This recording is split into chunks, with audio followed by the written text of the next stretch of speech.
2 দিনের এই ব্যস্ততম দিনে কোথায় গিয়েছিলাম এবং কি কি করেছি চলো তোমাদের সাথে আজকে শেয়ার করি।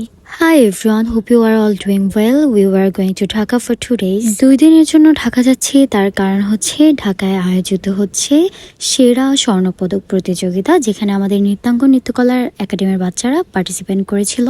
আমি লঞ্চে উঠেই ক্যান্টিনে চলে যাই, কারণ লঞ্চে কিংবা কোথাও কোনো জার্নি করলে আমার অনেক ক্ষুধা লাগে অ্যান্ড টুকটাক কিছু না খেলে তো আমার মন ভরেই না। আই নো আমার মতো হাবিজাবি খেতে তোমরা অনেক বেশি পছন্দ করো। দেন আমরা ডাইনিং এ চলে যাই রাতে খাবার খাওয়ার জন্য। Those who travel by launch surely know how delicious the food there is, right? লঞ্চে তাদের সব থেকে মজাদার খাবারের মধ্যে একটি হচ্ছে ডাল অ্যান্ড দেন হচ্ছে তাদের ভর্তাগুলো।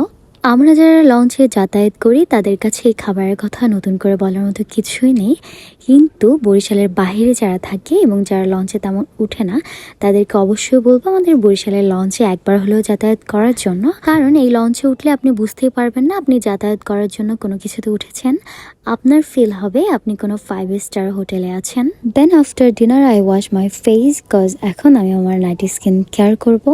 স্কিন কেয়ার করতে গিয়ে আমার সাথে আসলে একটি দুর্ঘটনা ঘটে যায়। আমি আমার হাতের নেলগুলো কখনোই বড় করতে পারতাম না, খুব কষ্ট করে নেলগুলো বড় করেছি। এটা আমার সাথে আসলে কি হয়ে গেল আমি নিজেও বুঝতে পারিনি। এটা হয়তোবা আগে থেকে ফাটা ছিল, আমি খেয়াল করিনি, যেটা চুলে বেঁধে একদমই ভেঙে গিয়েছে।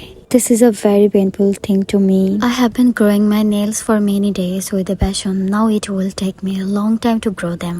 এটা একদমই আমার ভেঙে ফেলে দিতে ইচ্ছে করছিল না। যাই হোক, এরই মধ্যে আমি আমার স্কিন কেয়ারটা করে নেই। এর পরের দিন সকালবেলা লঞ্চ থেকে নেমে আমরা চলে যাই শিশু একাডেমিতে। সেখানে গিয়েই আমি ব্যস্ত হয়ে পড়ি আমার বাচ্চাগুলোকে রেডি করতে।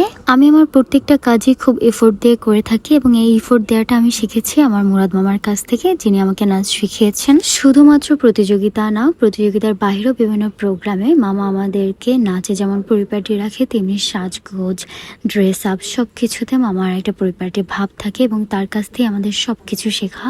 এখানে মিষ্টিকে মেকআপ করে চুল বেঁধে দিয়েছে, মামা দেন ড্রেস পরাবে। এই মিষ্টি মেয়েটা এতটাই ছোট যে ও এখনো ধরতে গেলে প্যাম্পার্স পরে নাচ করে। মানে এই ছোট্ট মেয়েটা এত সুন্দর নাচে এবং এই সুন্দর নাচার একমাত্র কারণ হচ্ছে মুরাদ মামা। দেন আমি ফিওনাকে মেকআপ করাতে বসি। ফিওনাও কিন্তু অনেকটা এই বাচ্চাগুলোর সাথে আমার সময় কাটাতে বেশ ভালো লাগে। অ্যান্ড ভালো লাগার হয়তো অন্যতম কারণ হচ্ছে আমি আমার প্যাশনটাকে অনেক বেশি ভালোবাসি। দেন ওদের ড্রেস পরা শেষ হলে ওদেরকে একটু ছবি তুলে দিচ্ছিলাম। এখানে ওদের দেখতে বেশ ভালো লাগছিল। ডোন্ট ফরগেট টু সে মাশাল্লাহ। অবশ্যই মাশাল্লাহ বলবেন, যেহেতু ওরা বাচ্চা, মাশাল্লাহ না বলার জন্য হয়তো বা ওদের ক্ষতি হয়ে যেতে পারে। ওদের দেখতে এত সুন্দর লাগছিল যে আশেপাশের সবাই ওদের দিকে তাকিয়েছিল। অ্যান্ড আমার মনে হয় বরিশালের বাচ্চারা যদি কোথাও নাচ করতে যায় তাদের গেট আপ দেখলেই বোঝা যায় যে ওরা বরিশাল থেকে এসেছে। বাই দ্য ওয়ে, আমাদের 3 জন বাচ্চাই কিন্তু সেরা স্বর্ণপদক প্রতিযোগিতায় জাতীয় পুরস্কার অর্জন করেছে এবং বরিশাল থেকে আন্তর্জাতিক নৃত্য দিবস উপলক্ষে আমাদের মামা মানে মুরাজ্জামান খানকে নৃত্যকলা সম্মাননা দেওয়া হবে। এটা আমাদের জন্য বেশ গর্বের। এরপর আমরা পরের দিন সকালে আবার সেখানে চলে যাই, কারণ আজকে ওদের সাধারণ নৃত্য ছিল।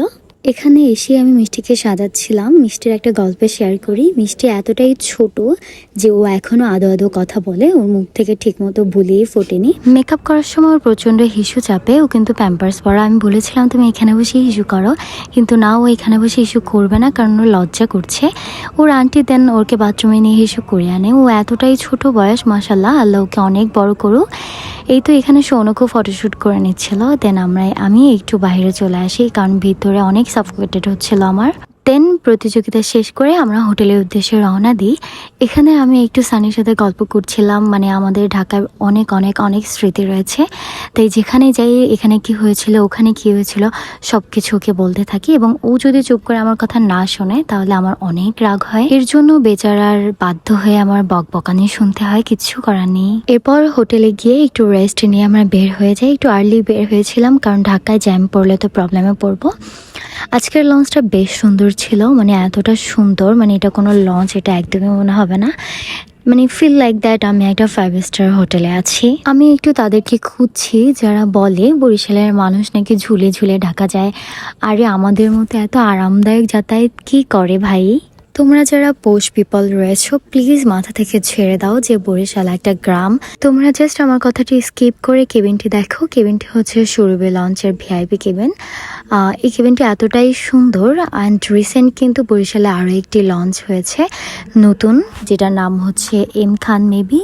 রিসেন্ট আমি ওইটারও একটা ভিডিও করব। তোমাদেরকে লঞ্চটি ঘুরিয়ে দেখার পর আমি একটু নিচে আসি ঝাল ঝাল চানাচুর খাওয়ার জন্য, কারণ লঞ্চের এই চানাচুর দেন ঝালমুড়ি এত মজার হয়, এখানে আসলে এগুলো তো একদমই স্কিপ করা যাবে না। দেন একই সাথে রাতের ডিনার শেষ করে রুমে চলে এসেছি। এখানে এসে একটু রেস্ট নিচ্ছিলাম, আড্ডা দিচ্ছিলাম।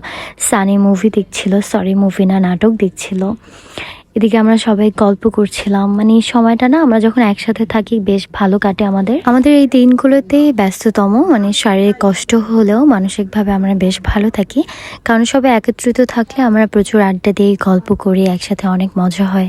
আজকের এই ভিডিওটা এখানেই শেষ করছি। 3 দিনের এই ভিডিওটা প্রচুর লং হয়ে গিয়েছে। তোমাদের কাছে যদি ভিডিওটি ভালো লেগে থাকে অবশ্যই আমাদের কমেন্ট করে জানিও। সবাই ভালো থেকো, সুস্থ থেকো। আল্লাহ হাফিজ।